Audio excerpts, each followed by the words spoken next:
Virginia Madsen. She's one of those actors you always notice. The kind you always wonder if you've seen her before, and then when you look her up, it's, well, everywhere. Her first film?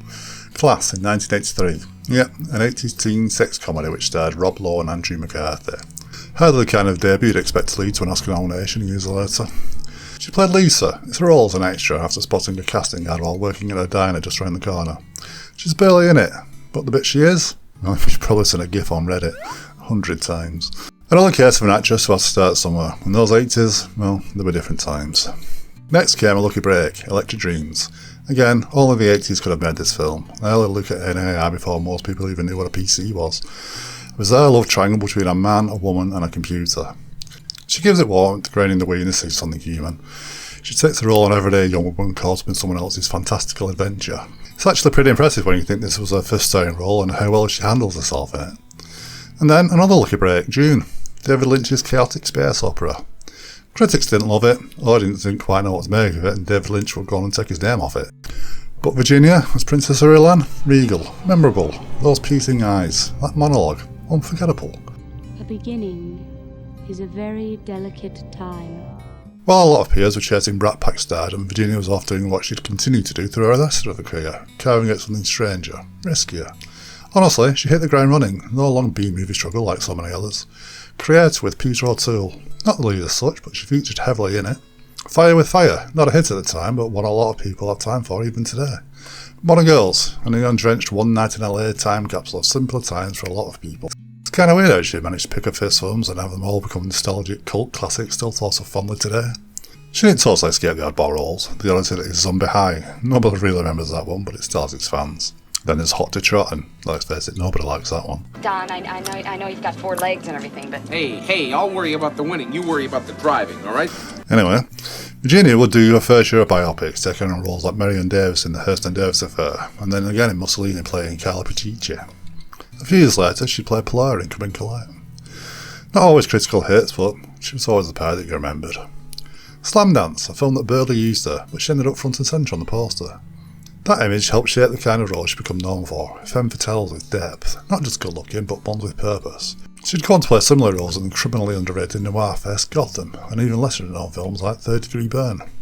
This sort of peaked with her role as Dolly Harshaw in The Hot Spot, Dennis Hopper behind the camera, Don Johnson front and centre, but the one who walks away with it? Virginia. Dolly smoulders through every frame. It's one of her great early roles, stylish, magnetic, and still criminally overlooked. And again, so's the whole film. One of those sold a promise more than it offered by the marketing department and then got overlooked when it didn't deliver what it was never supposed to. Well, never quite capturing that magic again, she played similar roles in Raw Heat, Love Kills and Linda. She even took on yet another biopic role of Carolyn Warmus, a real-life Femme Fatale in A Murderous Affair, sort of combining the two things. Unfortunately, just when she was getting going, she found herself one of the most infamous films of all time, Highlander 2, known for being one of the worst sequels of all time. But Virginia, she cuts through it, still giving something worth watching. Admittedly, only just, but she does. And for all the grief it gets, it still manages to be part of most film conversations even today. I don't know if that's a good thing or a bad thing though. Shortly after that, she found herself in a role she's probably best known for, the one that makes everyone go, oh yeah, when you mention it. Candyman. Helen Lyle. That film is iconic, but it only works because she grounds it. She plays it straight, plays it real, and that's why it's terrifying. Even Tony Todd said the film's legacy owes a lot to what she brought to it.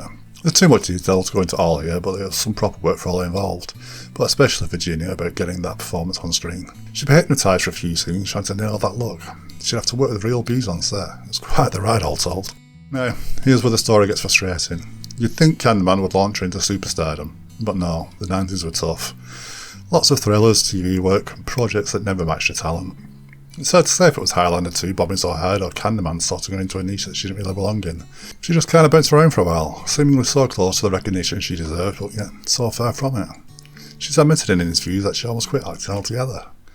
She took the lead in Blue Tiger, an indie revenge thriller singer who go up against a accuser after a stray bullet kills her son.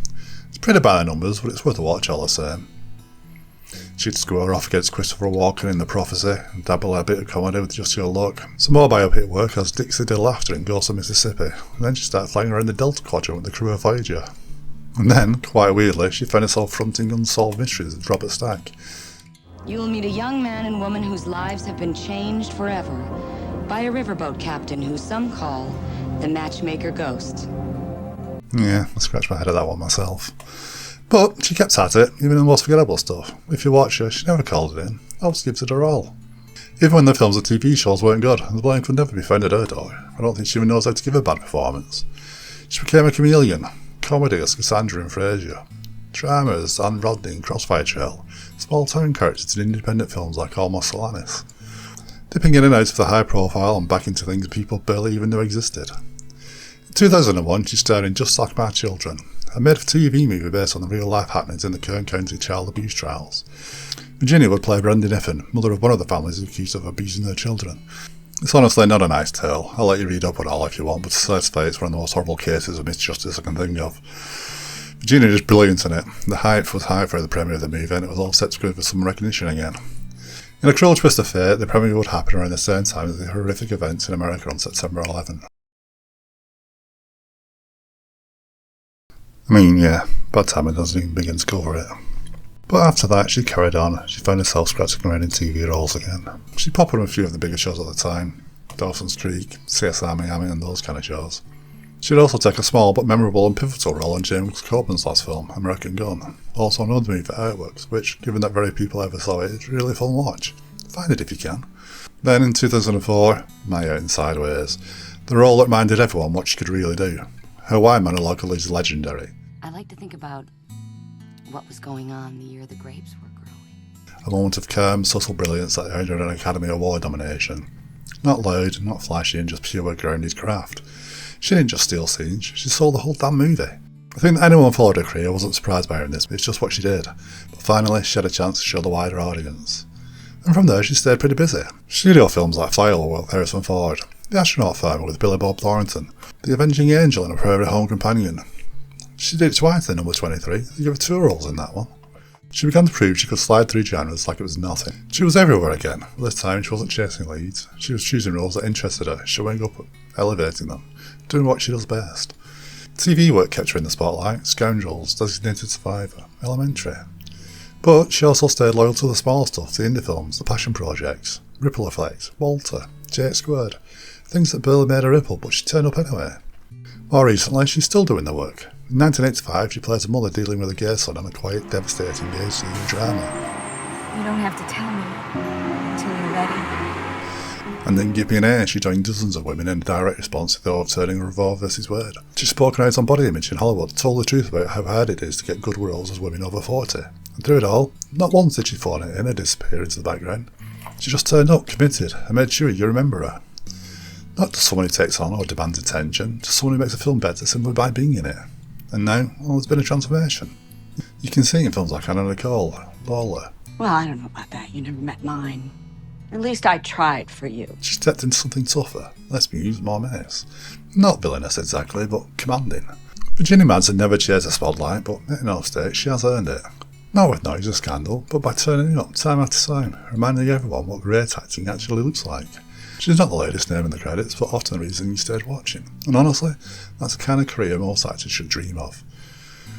If you like this video, then press that thumbs up button to let me know. Subscribe as well if you want while you're there, so more like this can pop up in your feed. Anyways, I've been Paul and Virginia Madsen. She's a sting sealer. Thanks for watching.